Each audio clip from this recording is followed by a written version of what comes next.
Hi and welcome. My name is Tolan and I am the co-founder of Productivity Meet. In this video, we're going to look at 9 keyboard shortcuts which will allow you to more effectively use things like Spellcheck, Help, and the Thesaurus feature within Microsoft Excel. So we'll look at things like F7, Shift F7, F1, Ctrl F or Ctrl H for launching the Find and Replace dialog box, as well as things like Shift F4 in order to find your next match, or Ctrl Shift F4 in order to find your previous match. We'll also look at things like Ctrl Z and Ctrl Y in order to undo or redo your last action. So if any of these keyboard shortcuts sound interesting to you, join us for this video. All right, so if you want to follow along, we are using the Apple Income Statement 2015 workbook. You can find a link to download this workbook in the description section of this video. So, with no further ado, let's get started. Now, there are going to be kind of instances where you're going to want to spell check your document, particularly if you're like me and you're horrific at spelling. So, let's say that rather than Apple Inc., we had Apple Inc. Now, if we were to spell check this, we could come up here to, I believe it's review, and then we go to spelling, and it would find Apple misspelled, and it would suggest something.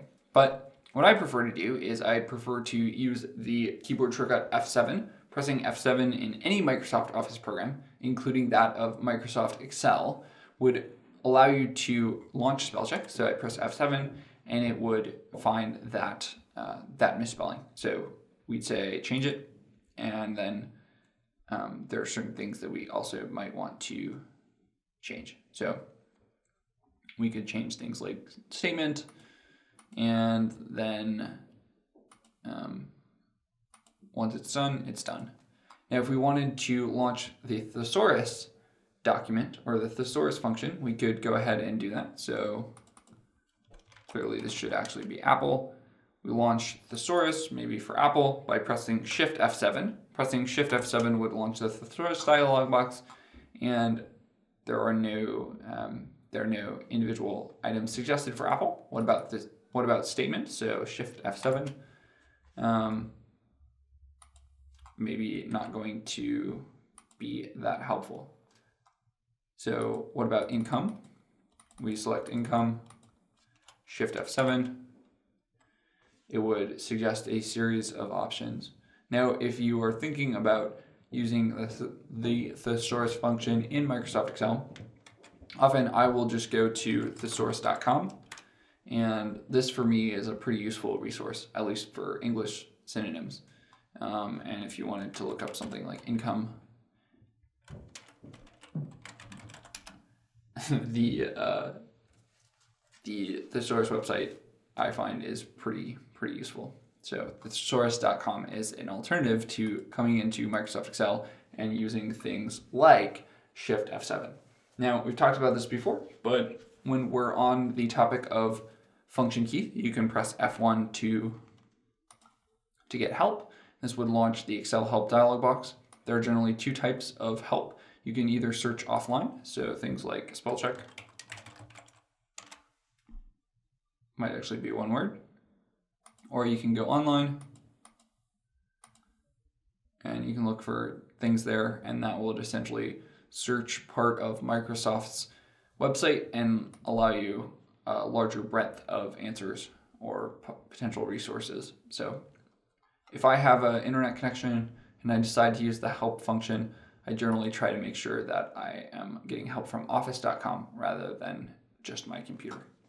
So that's that. Now, next we would think about perhaps using things like Ctrl F to launch the Find and Replace dialog box. By pressing Ctrl F, it would default to Find. So we could look for things like income, find next, and it would find those individual items. We can also use Ctrl H to launch the Find and Replace Help dialog box. But here in this case, the replace function is there. So we could maybe call it income in parentheses, replace all, and now you can see here it is operating parentheses income end parentheses. I guess it's a quote, end quote. I'm not sure why I was saying parentheses. So Ctrl F is useful, as is Ctrl H. So we could say take this and replace it with just income. And then our spreadsheet would be back to how it was before. So if you want to go ahead and launch the Find dialog box, you can use Find Next, or you can actually use the keyboard shortcut of Shift F4. Pressing Shift F4 would automatically scroll through these individual items, but you can also use, I believe it's Ctrl Shift F4, and it would go in the reverse order. So Shift F4 is useful, as is Ctrl Shift F4. Lastly, say that you were to do something like accidentally delete this column. You didn't want to do that. You can use the keyboard shortcut Ctrl Z to undo. So delete those. Maybe we input some. Maybe we selected all of our data. We wanted to put this as a new label. And rather than press Enter, we press Ctrl Enter and accidentally enter that input into all of the cells. We didn't want to do that. We hit Ctrl Z to undo. And maybe there are going to be situations where you do a formatting change and you undo it, and then you want to see how it looks. You can press Ctrl Y to redo. So Ctrl Z to undo, Ctrl Y to redo. There are certain things you can't undo, such as deleting a worksheet. So if we were to create a new worksheet, let's call this test. Put in some data here. If we come down here and we go to delete, it's going to warn us that we can't undo deleting sheets. So we might be removing certain data. If we hit delete, and we then hit Ctrl Z, nothing will happen.